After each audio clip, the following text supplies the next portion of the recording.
C'est une affaire sans précédent dans l'histoire de la Ve République française, la condamnation d'un ancien chef d'État. En effet, Nicolas Sarkozy a été condamné à 1 an d'emprisonnement ferme et 2 ans avec sursis pour l'affaire des écoutes téléphoniques dite affaire Bismuth.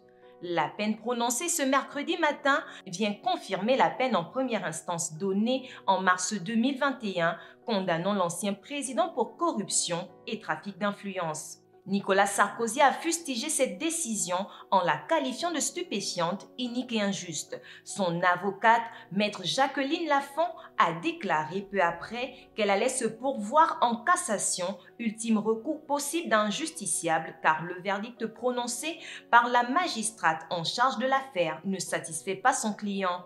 Pour rappel, en 2013, l'ex-homme fort de la droite française s'était servi de son statut d'ex-président aux fins jugées personnelles par la cour d'appel pour obtenir une promotion pour le magistrat Gilbert Azibert qui, lui, par la suite, pourrait, avec ce nouveau poste qu'il aurait obtenu à Monaco, faire pression afin que le pouvoir en cassation sur les soupçons de financement libyen de la campagne présidentielle de 2007 soit prononcé en faveur de Nicolas Sarkozy. Ces échanges entre les deux hommes vont alors faire l'objet d'écoutes de la part de la justice française. Cette affaire va peser lourd dans la condamnation de celui qui est aussi sous le coup d'autres jugements concernant les financements occultes des élections présidentielles de 2007 et 2012. Nicolas Sarkozy, 68 ans, se pourvoit donc en cassation qui sera suspensif, donc ne sera pas équipé d'un bracelet électronique le temps de l'examen de son pourvoi.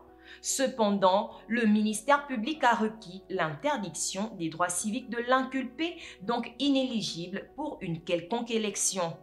Les lendemains de l'ancien ministre de l'Intérieur de Jacques Chirac ne seront pas de tout repos puisqu'en automne, il devra se présenter pour un nouveau procès tout aussi palpitant que les autres. Celui-ci concerne son renvoi en correctionnel dans l'affaire des soupçons de financement libyen lors de sa campagne de 2007.